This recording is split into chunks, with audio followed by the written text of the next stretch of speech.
우리 지금 계속해서 목자의 음성을 알아듣고 유대주의라는 율법에서 빠져나오게 되는 하나님의 양들을 향한 참 목자의 부르심에 관해서 공부를 하고 있습니다. 유대주의가 무엇을 상징하는지는 다 알고 계시죠? 여러분이 공부하셨던 것처럼 성도들의 참 목자이신 예수 그리스도의 부르심, 소명에 대해서 자세하게 설명해 드렸어요. 그 부르심은 불특정 다수를 향한 우발적이며 충동적이며 즉흥적인 부르심이 아닙니다. 뿐만 아니라 양들의 자격이나 조건이나 열심을 근거로 부르시는 부르심도 아니죠. 목자의 부르심은 창세전에 미리 아신 자들을 향한 부르심이며 미리 정하시고 미리 택하신 자들을 향한 부르심이며 전국에는 당신의 자녀로 완성시키고야 마는 부르심인 거예요. 그게 구원의 서정이죠. 여러분, 이러한 성경의 예정 교리는 성경 이해의 핵과 같은 그런 교리예요. 따라서 여러분은 그 부분을 확실하게 이해를 하시고 넘어가셔야 됩니다.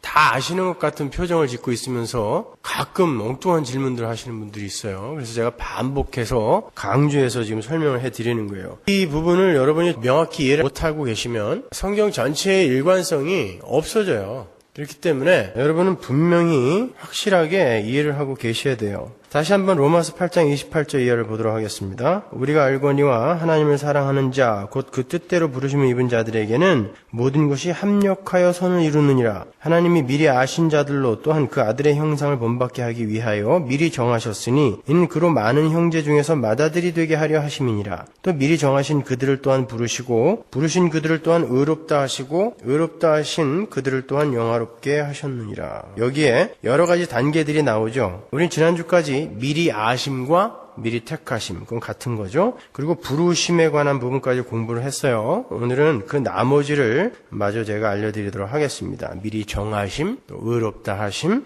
영화롭게 하심, 이 부분에 대해서 설명을 좀 해드리고 다음 시간에 조금 보충해서 제가 성경 여러 군데를 좀 찾아서 여러분에게 보충해서 설명해드릴 부분이 있어요. 그걸로 부르심에 관한 부분은 다 마칠 거고 그 다음에 이제 선한 목자의 부분을 공부한 다음에 이제 나사로를 살리는 그 재미난 에피소드로 넘어가도록 하겠습니다. 이 부분은 오늘날뿐 아니라 기독교 역사 전체를 관통하면서 수많은 오해와 오류를 낳게 했던 세대주의나 알메니언주의의 교리가 얼마나 터무니없는 것인가를 확증해주고 있어요. 그래서 제가 반복해서 읽어드리고 또 설명하고 또 설명해 드리는 거예요. 자, 지난주까지의 내용을 간단하게 정리해드리고 오늘 공부할 부분으로 넘어가도록 하겠습니다. 우린 여러 주에 걸쳐서 하나님의 택하심과 정하심은 우리의 행위나 노력이나 자격이나 조건에 의한 것이 아니라 오직 하나님의 뜻에 의한 창세 전의 작정이며 예정임을 배웠어요. 로마서 9장 11절 보세요. 그 자식들이 아직 나지도 아니하고 무슨 선이나 악을 행하지 아니한 때에 택하심을 따라 되는 하나님의 뜻이 행위로 말미암지 않고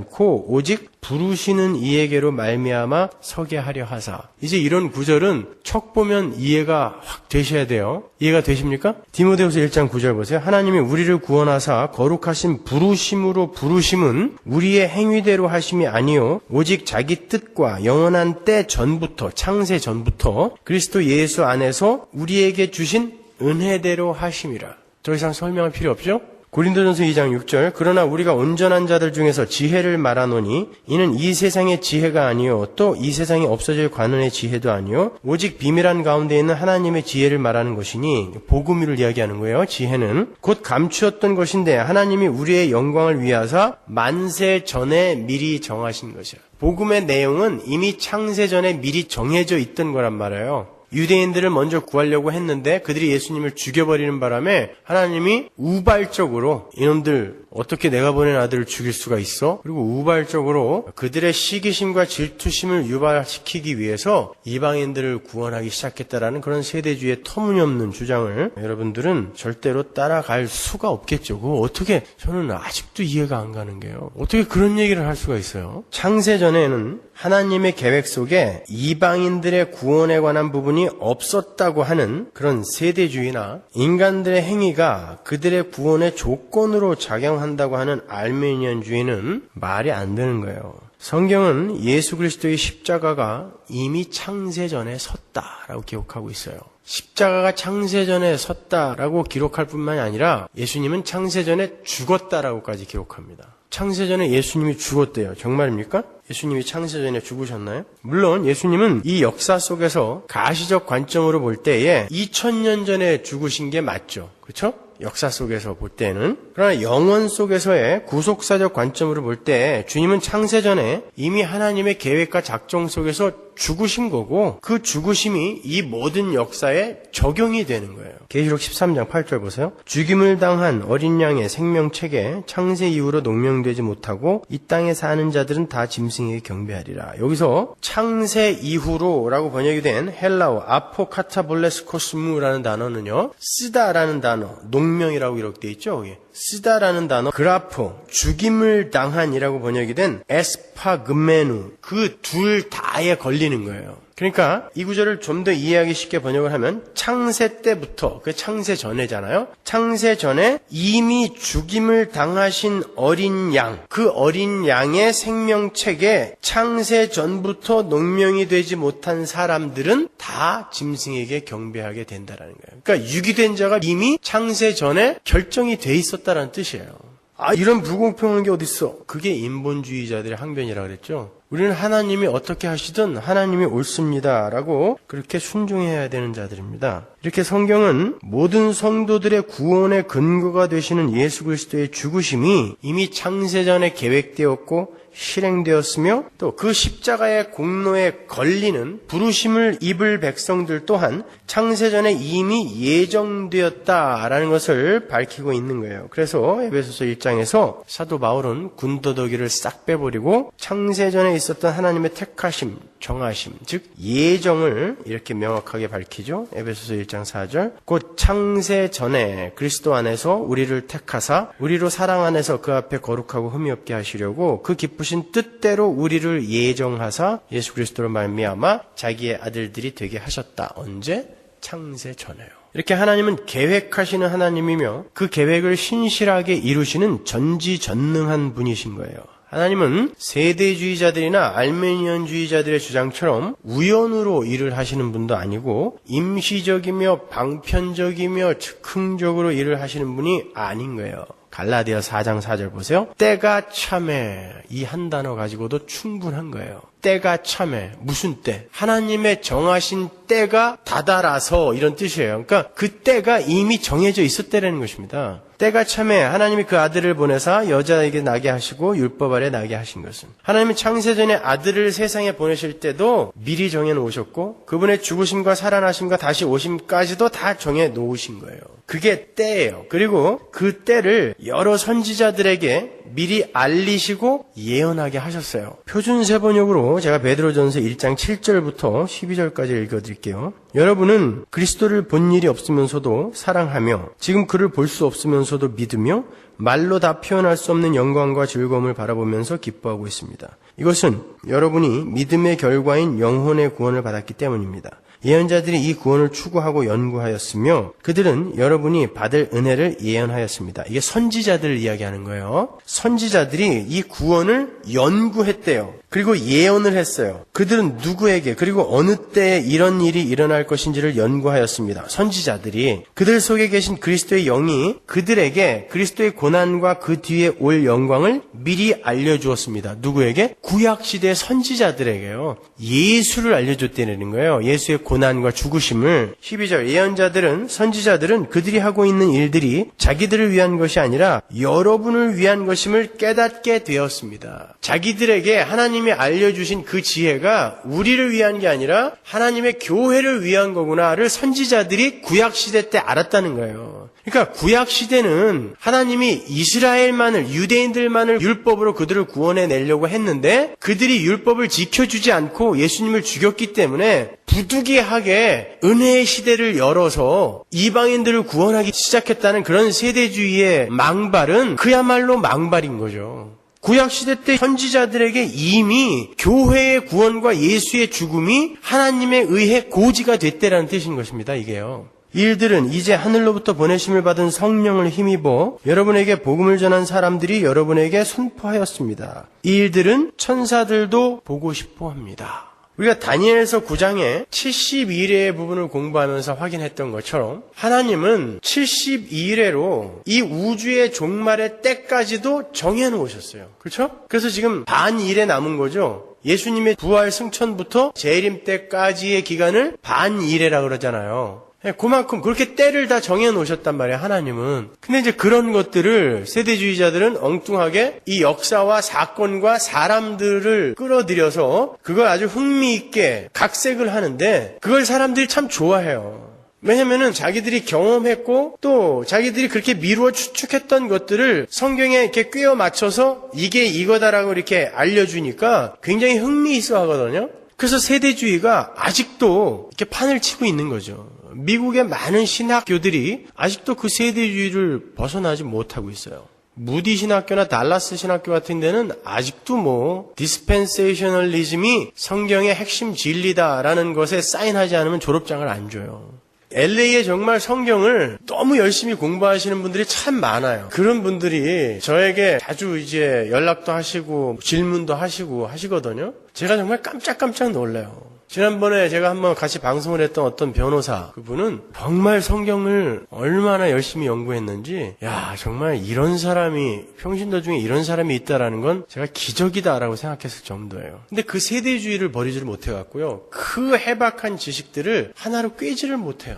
혼란스러워요. 참 아까워요. 그런 분들은 보면. 교리라는 게 인간들이 만들어낸 게 아니잖아요. 우리가 성경을 통해서 우리가 믿는 바를 울타리로 이렇게 갖고 있는 거거든요. 그 울타리를 잘 쳐놓으면 그 안에서는 조금 우왕좌왕해도 괜찮아요. 그러나 울타리를 벗어나면 안 되거든요. 그래서 그 울타리를 만드는 게 교리 공부예요. 그래서 제가 수요 성경 공부 시간에는 될 수 있으면 교리를 성경과 연결해서 이렇게 설명을 해드리려고 많이 애를 쓰는데 지루할 거예요. 지루하시지만 그렇지만 여러분이 앞으로 성경을 잘 이해하고 설교를 잘 듣기 위해서는 교리 공부를 잘 해놓으셔야 돼요. 로마서 11장 29절 볼게요. 하나님의 은사와 부르심에는 후회하심이 없느니라. 하나님의 부르심에는 후회하심이 없다 그러세요. 그러면 세대주의자들의 주장에 의하면 하나님이 구약 때 유대인들을 부르신 그 부르심은 하나님이 후회하신 건가요? 안 하신 건가요? 후회하신 거죠. 유대인들을 부르려고 예수님을 보냈는데 유대인들이 예수님을 안 믿어줬단 말입니다. 그래서 하나님이 후회하시고 이방인들을 구원하기 시작한 거 아니에요? 그러면 세대주의자들의 주장대로라면 이런 구절들은 새카맣게 치워서 없애버려야 되는 거예요. 야고보서 1장 17절 보세요. 각양 좋은 은사와 온전한 선물이 다 위로부터 빛들의 아버지께로서 내려오나니 그는 변함도 없으시고 회전하는 그림자도 없으시니라. 그분은 한번 결정한 건 끝까지 밀고 나가시는 분이라는 거예요. 변함 없으신 분이라는 것입니다. 후회하지도 않고 변개하지 않는 분이 하나님이라는 것입니다. 그렇게 자기가 결정한 것들을 수시로 번복하고 포기하고 또 다른 걸로 대체하고 하는 그런 분을 우리가 전지전능하다 그러나요? 그렇지 않잖아요.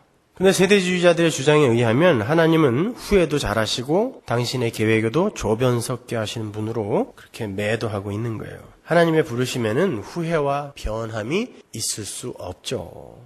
그 하나님의 아주 대표적인 속성, 그 속성을 부인하는 거죠, 그건요. 미리 정하심이라는 말도 마찬가지예요. 그러면 미리 정하다. 프로호리조라는 단어. 호리조 그러면은 영어에서 생각나는 단어가 뭐 있어요? horizon, 수평선.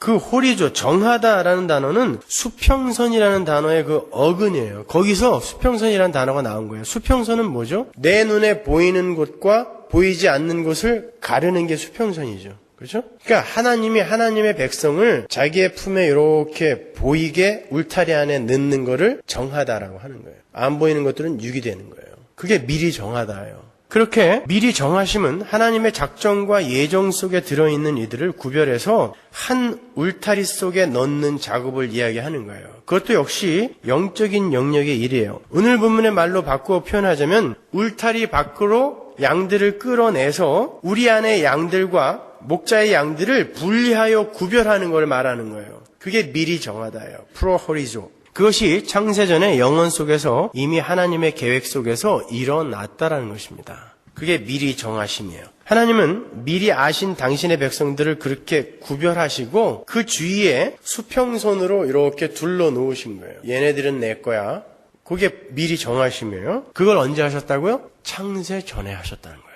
다시 한번 우리가 지금 부르심에 대한 내용을 공부하기 위해서 중심 요절로 택한 로마서 8장 28절 이하를 다시 볼게요. 잘 보세요. 우리가 알거니와 하나님을 사랑하는 자 곧 그 뜻대로 부르심을 입은 자들에게는 모든 것이 합력하여 선을 이루느니라. 하나님이 미리 아신 자들로 또한 그 아들의 형상을 본받게 하기 위하여 미리 정하셨으니 이는 그로 많은 형제 중에서 맏아들이 되게 하려 하심이니라. 또 미리 정하신 그들을 또한 부르시고 부르신 그들을 또한 의롭다 하시고 의롭다 하신 그들을 또한 영화롭게 하셨느니라. 분명히 여기에 순서가 있죠. 먼저 미리 아심이 있고 미리 정하심이 나오고 그 다음에 부르심이 나오고요. 그 다음에 의롭다 하심, 칭의죠. 그게 칭의가 나오고 그리고 마지막이 영화롭게 하심, 영화예요. 정확하게 부르심을 중심으로 양쪽으로 둘씩 갈라져요. 부르심의 왼쪽으로는 미리 아심과 미리 정하심이 있고 부르심의 오른쪽으로는 의롭다 하심과 영화롭게 하심이 있어요. 그건 사도 바울에 의해 의도된 순서입니다. 사도는 그러한 순서를 통해서 하나님의 마음에서 일어난 일과 창세전에 하나님의 마음에서 일어난 일과 그것이 역사 속에서 실제화, 액츄얼라이즈 되어지는 것 사이에 부르심이라는 그 역사와 시간 속에서의 실제화의 그 시작점을 둔 거예요. 물론 논리적인 순서인데요. 그러니까 부르심과 의롭다 하심, 즉 칭의 그리고 영화는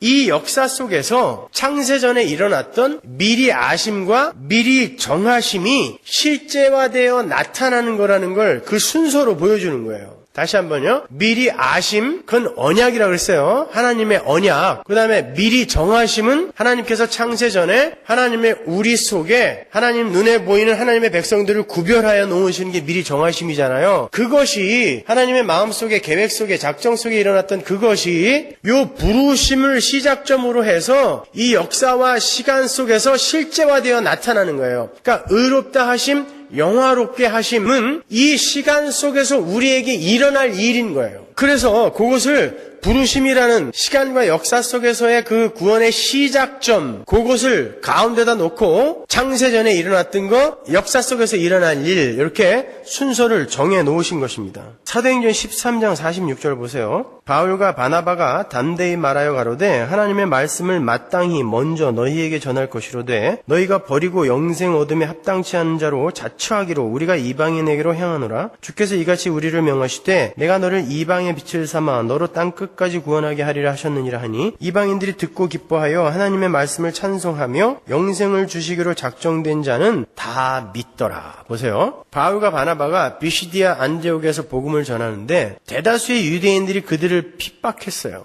근데 하나님께서 미리 정하신 이들, 그러니까 영생을 주기로 작정된 자들이라고 그러죠. 여기 디크리라는 단어가 나와요. 작정된, 미리 정해놓은 자들은 다 믿더라 그래요. 이렇게 미리 정해놓으신 프로호리조, 미리 정해놓으신 하나님의 백성들이 나 이제 하나님을 믿겠습니다 하고 나오는 것을 부르심이라고 하는 거예요. 아시요? 창세전에 하나님에 의해 영생을 받기로 작정된 자들이 있어요. 그들이 사도들의 복음을 듣고 나 예수 믿을게요 하고 나오는 걸 부르심이라고 한단 말입니다. 그러니까 이 작정이 부르심에 의해 실제화가 되는 거예요.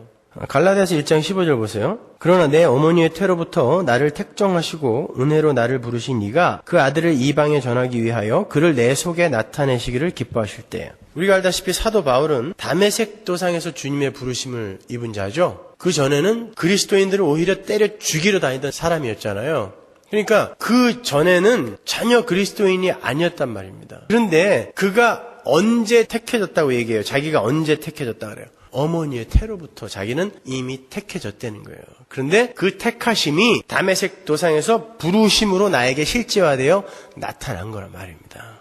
이렇게 부르심은 미리 아심, 즉 하나님의 언약과 계획, 그리고 미리 정하심, 프로호리조, 호라이즌 기억하시라 그랬어요. 그 미리 정하심이 역사와 시간 속에서 실제화되는 첫 시점인 거예요. 그래서 목자가 얘야 내 양들아 하고 부르는 그것은 이미 창세전에 전부 계획되고 작정된 거. 근데 그게 전능하신 하나님에 의한 계획이고 작정이기 때문에 그들은 창세전에 아들이 되었다, 구원을 받았다라고 이야기하는 거지만 역사 속에서는 각자의 부르심의 시점에 부르심을 당하는 거란 말이에요. 이제 그렇게 부르심을 입은 자들이 어느 시점에 의롭다 하심을 받게 되는가? 우매한 질문이긴 하지만 구역 예배나 이런 데서 우리는 언제 의롭다 하심을 받는 거예요? 우리는 언제 부르심을 받는 거예요? 우리는 언제 미리 정하심을 받는 거예요? 우리는 언제 영화롭다 하심을 받는 거예요? 이런 질문들이 나올 때, 그리고 서로 그런 것들을 물어볼 때에 영원 속에서의 시점과 이 역사 속에서의 시점을 구별해서 설명을 해 주실 수 있어야 되잖아요. 그러니까 의롭다 하심은 언제 받는 거예요, 우리가? 칭의는 언제 오는 거예요, 우리한테?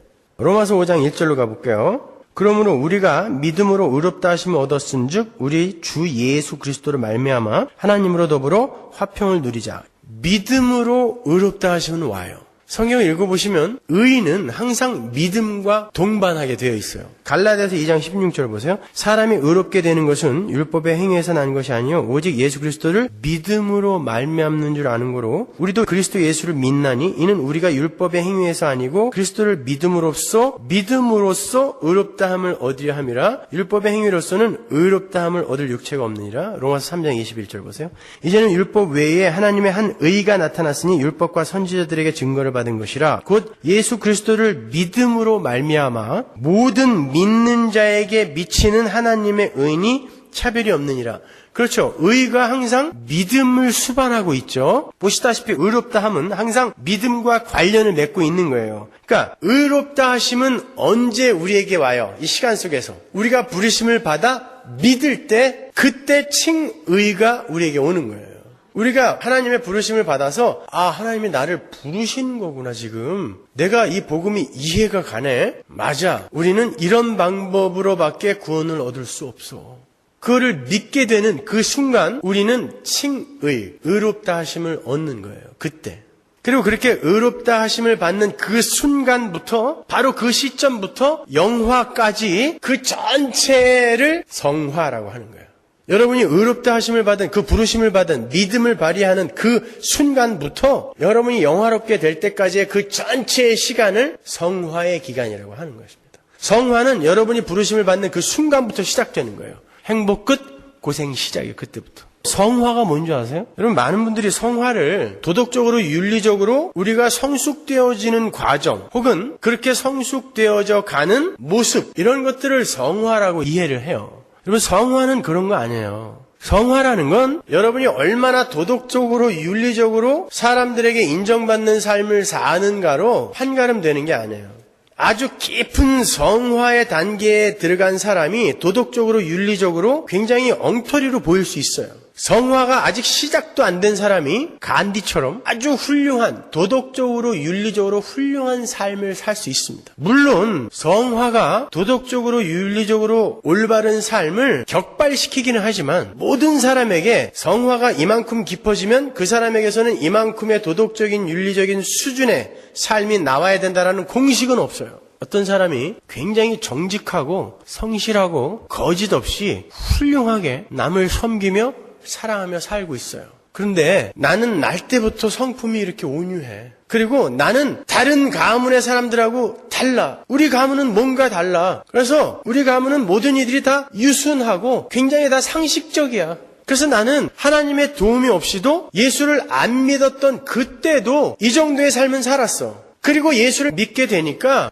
예수 그리스도께서 나에게 살라고 요구하는 수준이 이 정도구나 라는 것을 알고 나는 지금도 과거처럼 이렇게 살고 있어. 여러분 그게 마귀입니다. 아무리 건강하게 도덕적으로 윤리적으로 깨끗한 모습으로 살고 있다 할지라도 나에게는 예수가 별로 필요 없어. 나는 내 스스로 이렇게 착하게 살 수 있는 자질과 소양이 원래 있었어. 그게 마귀예요. 그런데 어떤 사람이 예수님 옆에다 갔던 강도처럼 아주 평생 죄만 짓고 살았어요.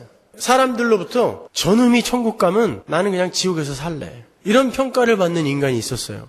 근데 그러한 삶 속에서 그는 굉장히 괴로웠어요. 워낙 자기가 자기만을 위해서 살던 그런 세상의 힘의 원리에 의해서 살던 그 삶이 너무 익숙했기 때문에 쉽게 그 삶을 버릴 수는 없었어요. 그런데 하나님의 말씀을 이해는 했어요. 너는 너를 위해서 사는 게 아니라 하나님의 영광을 위해서 살아야 돼. 그리고 하나님께 온전히 순종할 때 너는 가장 행복할 수 있는 존재야. 라는 걸 배웠어요. 근데 그게 잘 안 됐어. 그래서 계속해서 남에게 해코지를 하고 도덕적으로 윤리적으로도 별로 진보된 삶을 못 살았어요. 그래서 굉장히 괴로웠어요. 근데도 그게 달콤하고 좋아서 하나님의 말씀대로 살까 아니면 세상 쾌락을 쫓아 살까 늘 저울질하다가 세상적으로 기울었어요. 근데 늘 뉘우침은 있었고 후회는 있었어요. 마지막에 가서 죽기 전에 하나님, 내가 평생을 나를 위해서 살아보니까 정말 나의 지나온 인생 여정이 너무 불행하군요. 하나님, 저는 이제 알았어요. 제가 지금까지 살아온 삶이 전혀 행복한 삶이 아니라는 걸 알았어요.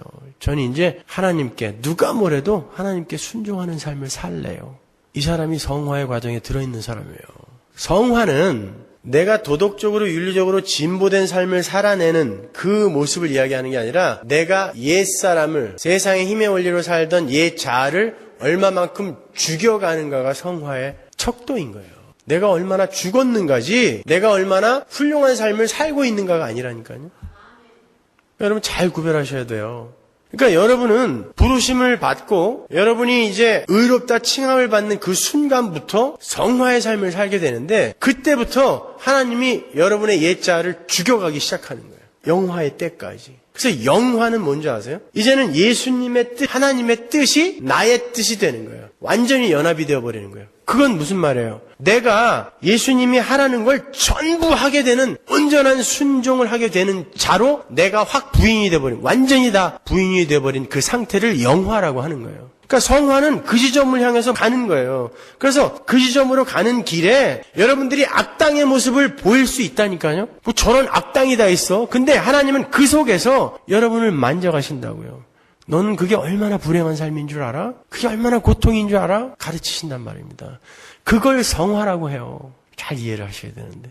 여러분은 여러분을 끊임없이 업그레이드해서 굉장히 훌륭한 존재로 하나님 앞에 내어놓으려고 이 땅을 사는 사람들이 아니에요. 여러분이 얼마나 불가능한 존재인지를 깨닫고 나는 하나님의 은혜, 하나님의 도움 없이는 절대 존재할 수 없고 행복할 수 없어요를 깨닫고 가시는 거예요. 그게 바로 성화의 과정입니다. 자, 그렇게 우리는 아직 칭의는 받았지만 의롭게 되지는 않았어요. 우리가 온전히 의롭게 된 상태가 영화잖아요. 그리고 영화롭게 되지도 않았어요. 물론, 그렇죠? 여전히 지저분하잖아요. 그러니까 오죽하면 사람들이 교회에 오는 게 가장 무섭다 그래요.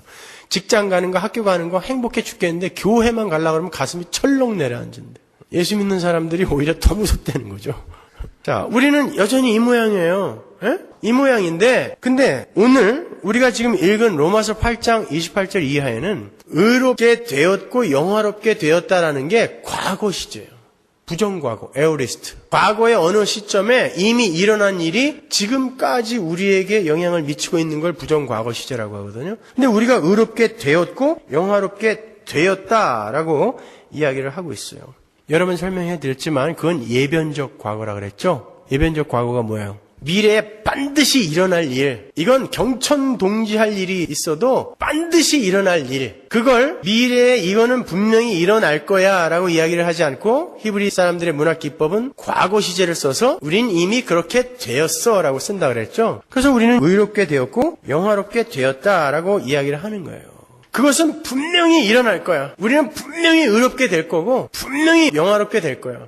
왜? 우리가 의롭다 하심을 받은 그 순간부터 성화가 일어날 거니까. 반드시 일어나야 되거든요. 하나님은 그때부터 죽여가기 시작하거든요, 우리를. 그래서 여러분 로마서 8장 28절 이하에 의롭다 하심, 칭의가 있고 영화롭다 하심, 영화가 있는데 그 중간에 성화가 빠져 있잖아요. 미리 아심, 미리 정하심, 부르심, 칭의, 영화 이런 순서로 지금 기록이 되어 있잖아요. 그럼 그 안에 구원의 서정대로 하자면 성화가 있어야 되잖아요. 근데 사도가 의도적으로 성화를 빼버렸어요. 왜냐면 로마서 8장은 그 전체가 39절 전체가 우리의 구원의 확실성, 최종성, 안정성에 대한 설명이거든요. 저희 새벽기도 때 로마서 8장을 갖고 거의 5개월을 공부를 했는데 전 다 외웠어요. 지금 처음부터 끝까지. 로마서 8장은 우리의 구원의 최종성, 안정성, 확실성에 대한 거예요. 그것이 로마서 8장의 핵심이기 때문에 거기서 성화를 일부러 빼버린 거예요. 왜? 그건 반드시 칭의와 영화 사이에 반드시 존재하는 거기 때문에 이것이 없이는 영화로 갈 수도 없고 이 칭의를 받은 우리가 의롭게 될 수도 없기 때문에 성화를 일부러 빼버린 것입니다. 왜? 이건 반드시 필연적으로 우리에게 나타날 것이니까. 사도는 이미 28절에서 부르심을 입은 자들에게는 모든 것이 합력하여 선을 이룬다 그랬잖아요. 그게 성화예요. 여러분이 부르심을 입은 자잖아요. 부르심을 입은 자는 그 순간부터 그 영화의 순간까지 모든 것이 합력하여 선을 이루는 거예요. 그 전체가 성화라니까요. 그래서 일부러 28절에서 부르심을 입은 자들에게는 모든 것이 합력하여 선을 이룬다라고 해놓고 그 다음에 미리 하심, 미리 정하심, 부르심, 칭의, 영화를 그 순서대로 놓고 성화는 빼버린 거예요. 반드시 너희들은 영화롭게 될 거다라는 것을 거기에서 오히려 그렇게 성화를 빼버림으로 강조를 하는 거죠. 그래서 로이드 존스 목사님은 성화는 칭의에 함축되어 있다라고까지 이야기를 한 거예요. 성화는 칭의에 함축되어 있다. 그러니까 여러분은 반드시 죽게 되어 있어요. 하나님은 반드시 여러분을 지금 죽이고 있어야 돼요. 그래서 힘든 거예요. 왜냐면 나라는 옛 자아가 요 어디 밖에 이렇게 붙어 있는 게 아니라 혹처럼 사마귀처럼 붙어 있는 게 아니라 내 피와 살과 뼛속에 그대로 스며들어 있기 때문에 하나님이 그걸 파내시는 것입니다, 지금. 그러니까 우리의 삶이 얼마나 힘들겠어요. 얼마나 고통스럽겠어요. 그런데 그러한 고통 속에서 무슨 메조키스트도 아니고 너무너무 힘들어 죽겠는데 하나님이 나의 옛 자아를, 나의 옛 사람을 이렇게 파내신다라는 그 확신이 들 때 그 고통이 때로는 기쁨과 쾌감으로 변하는 거예요. 그걸 성도라고 그래요.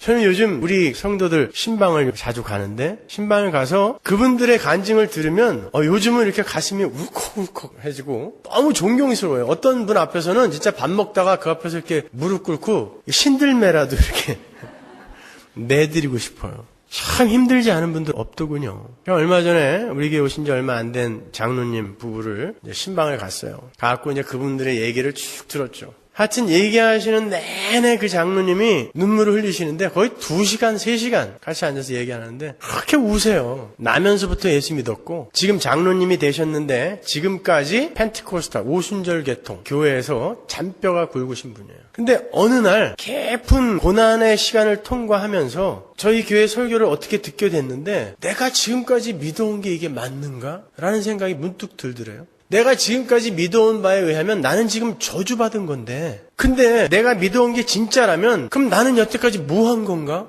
그런 생각이 드셨다는 거예요. 그러다가 이제 저희 교회 설교를 듣고 책도 사서 읽으시고 책이 진짜 너덜너덜해서 이렇게 두고 오셨어요. 10번 뜯어보셔갖고 그래서 제가 박물관에 갔다가 넣으라 그랬어요. 그거.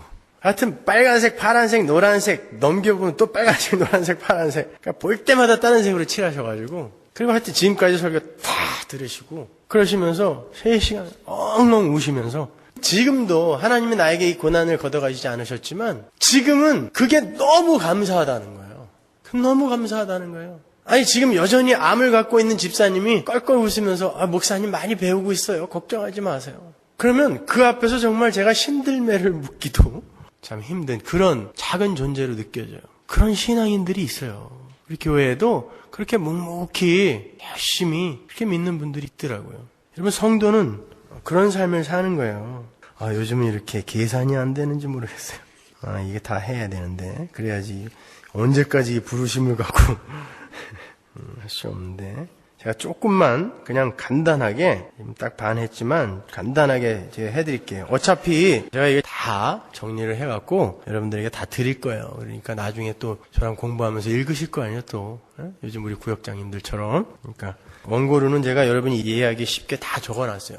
창세기도 여러분들 요즘 이해가 잘 안 가실지 모르겠지만 하여튼 원고로는 제가 여러분이 이해가기 쉽게 잘 정리해놨으니까 곧 다 드릴게요. 그러니까 제가 아주 그 요점만 이제 일단 말씀을 해드릴게요. 자, 우리 고린도후서 3장 18절 한번 볼까요? 우리가 다 수건을 벗은 얼굴로 거울을 보는 것 같이 주의 영광을 보매 저와 같은 형상으로 화하여 영광으로 영광에 이르니 곧 주의 영으로 말미암음이니라. 자, 우리가 영화의 자리에서 어떻게 변할 것인가가 여기서 나오는데 우리가 예수님과 같은 형상으로 화한다 그러죠?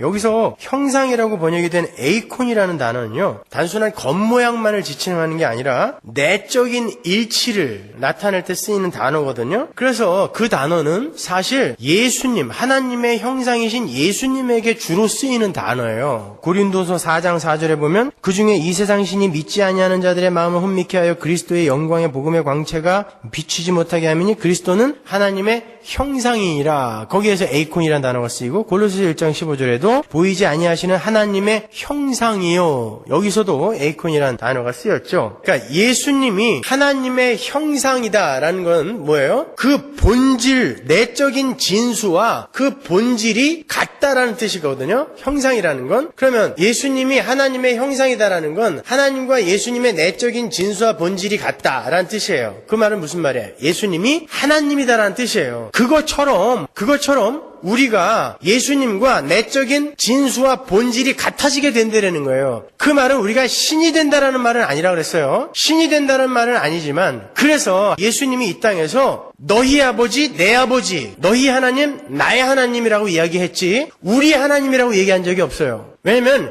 예수님은 신이시기 때문에 우리는 신이 되지는 않을 거거든요. 그래서 그렇게 구별했지만 우리는 그 예수님이 갖고 계신 모든 권세와 능력과 그분의 성품과 인격 이런 것들을 그대로 그 내적인 본질을 그대로 전수받게 되는 거예요. 한번 생각해 보세요, 여러분. 어떠한 한 존재의 뜻과 성품과 인격 이런 것이 어떤 존재에게 그대로 오버랩이 되어서 그 존재가 이 존재 것을 그대로 받아들여 내적인 일치를 이룬다라는 건 무슨 뜻이에요? 이 어떤 한 존재가 그 다른 존재에게 완전히 항복을 해갖고 밑으로 들어가서 이분이 주는 건 그대로 다 받아버리는 거죠. 그러니까 영화라는 게 뭐예요? 자, 그걸 설명하려고 그래요. 영화라는 건 우리가 예수 그리스도의 형상으로 화하는 건데 그 형상이란 단어, 에이콘이란 단어는 내적인 본질이 일치가 되는 거라 그랬잖아요. 그러니까 내적인 본질이 일치가 되려면 우리가 그분에게 완전히 순종하는 자로 완성이 되어야 된다는 뜻이에요. 그게 영화예요. 그게 온전히 의롭게 됨의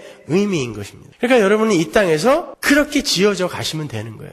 거기에 부귀영화 소원성취 만사형통이 어디 삐짓고 들어올 틈이 어디 있어요. 거기에 그거 하다가 하는 건데 우리는 괜찮아요. 오히려 괜찮아요. 그래서 그렇게 부르심을 받은 우리 성도들에게 있어서 칭의와 성화와 영화는 필연적이며 실패할 수 없는 것이며 중도에 포기될 수 없는 거죠. 자, 그것을 총칭해서 신학에서 뭐라 그런다? 우리는 반드시 영화의 자리에, 부르심을 입은 자들은 반드시 영화의 자리에 필연적으로 서게 된다. 그걸 뭐라 그래요? 견인이라 그러잖아요. 튤립 마지막, Perseverance of the Saint. 그 튤립의 맨 마지막. 그게 견인이잖아요. 그렇죠? 그 견인의 교리를 여러분이 확실히 알고 계셔야 여러분이 자포자기하거나 절망하거나 자폭하지 않을 수 있는 거예요. 내가 나의 모습을 볼 때 우리가 얼마나 많이 힘들어요. 고통스럽잖아요. 그러나 하나님은 반드시 우리를 완성해 내실 거예요. 근데 로마서 8장 34절 이하에 보면 사도 바울이 이제 확실한 확인 도장을 찍어주는데 거기에 보면 이런 구절이 나와요. 35절부터 제가 볼게요. 누가 우리를 그리스도의 사랑에서 끊으리요 환난이나 공고나 핍박이나 기근이나 적신이나 위험이나 칼이랴 기록된 바 우리가 종일 주를 위하여 죽임을 당게 되며 도살할 양같이 여김을 받았나이다 한 것 같으니라. 그러나 이 모든 일에 우리를 사랑하시는 이로 말미암아 우리가 넉넉히 이기느니라. 내가 확신하노니 사망이나 생명이나 천사들이나 권세자들이나 현재일이나 장래일이나 능력이나 높음이나 깊음이나 다른 아무 피조물이라도 우리를 우리 주 그리스도 예수 안에 있는 하나님의 사랑에서 끊을 수 없으리라. 여기 보면요. 누가 우리를 그리스도의 사랑에서 끊을 수 있겠느냐. 성도의 견인을 이야기하고 있어요. 그러면서 거기에 쭉 열거한 게 뭐예요? 앞에 열거한 게 고난이죠. 환난이나 공고나 핍박이나 기근이나 적신은 헐벗음이에요. 위험, 칼. 이런 건 절대 우리를 하나님의 사랑에서 끊을 수 없다. 그래요. 여러분 우리가 정말 극심한 시련이나 환난, 고난 이런 걸 당하면 우리가 우리 자신도 믿지 못할 때가 있어요. 가끔. 너무 이 고난이 크면 내가 이거 정말 끝까지 견딜 수 있을까? 이건 나한테는 너무 큰 시련이다. 그런 경험들 해본 적 있으시죠, 여러분? 그러나 사도 바울 이야기하는 거예요. 절대로 그런 것들이 하나님의 백성을 하나님의 사랑에서 못 끊어. 그러니까 너희들 미리부터 자포자기 하지 마. 미리부터 절망하지 마. 제가 오늘 새벽에도 말씀드렸는데 오늘 새벽에 우리가 로마서 8장 다 끝냈거든요.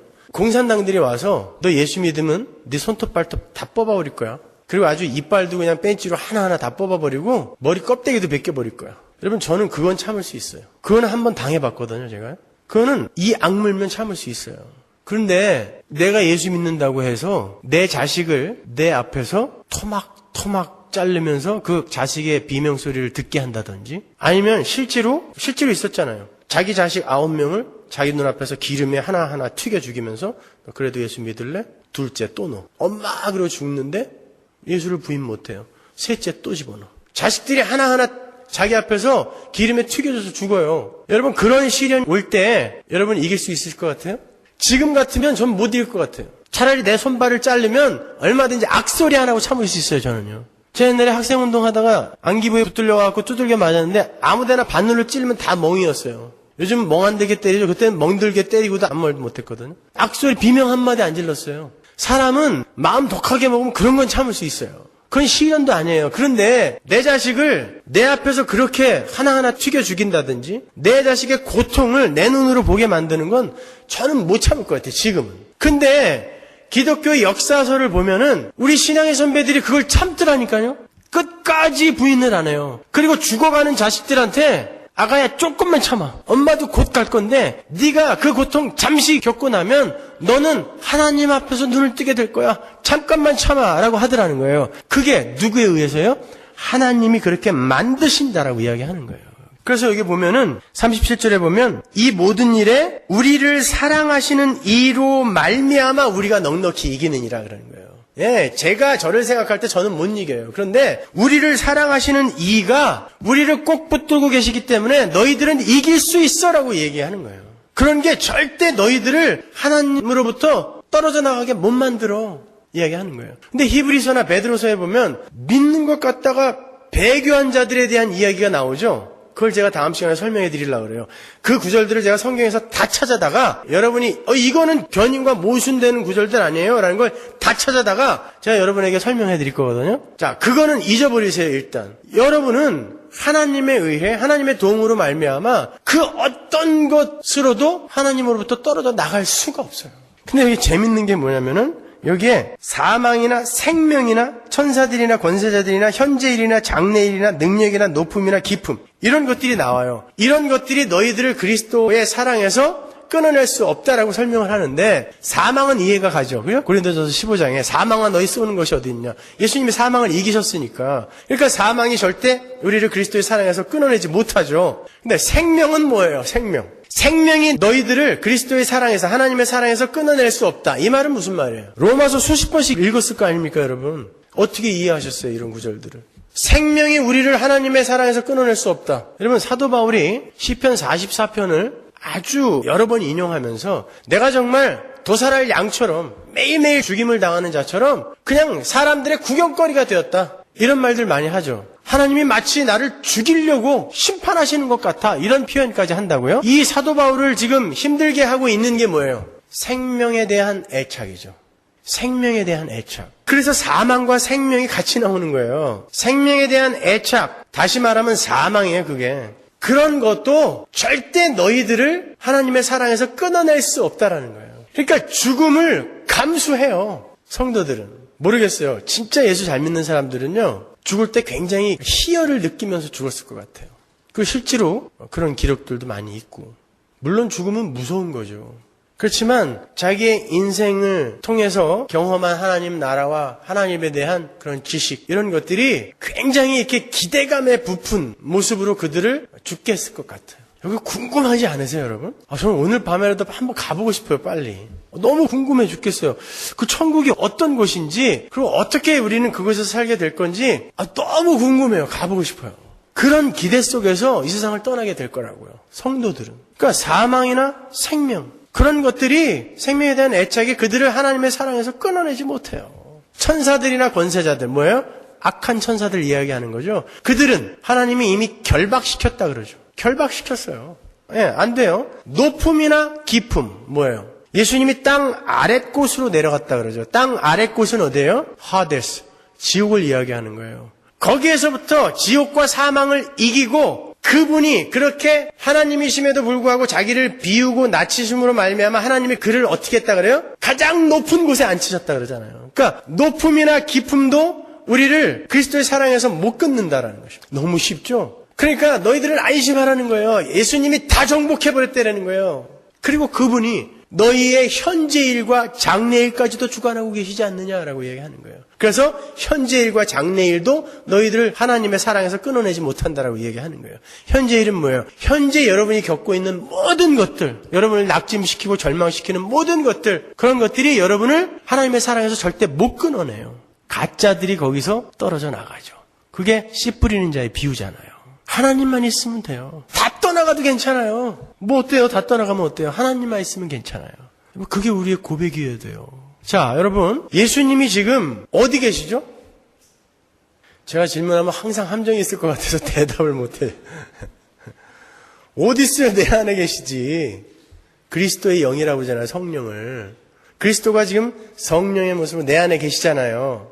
근데 성경은 예수 그리스도가 또 어디 다른 곳에 있다고 그러는데 어디 있다 그래요? 하나님 보좌 우편에 앉아 계시다 그래요.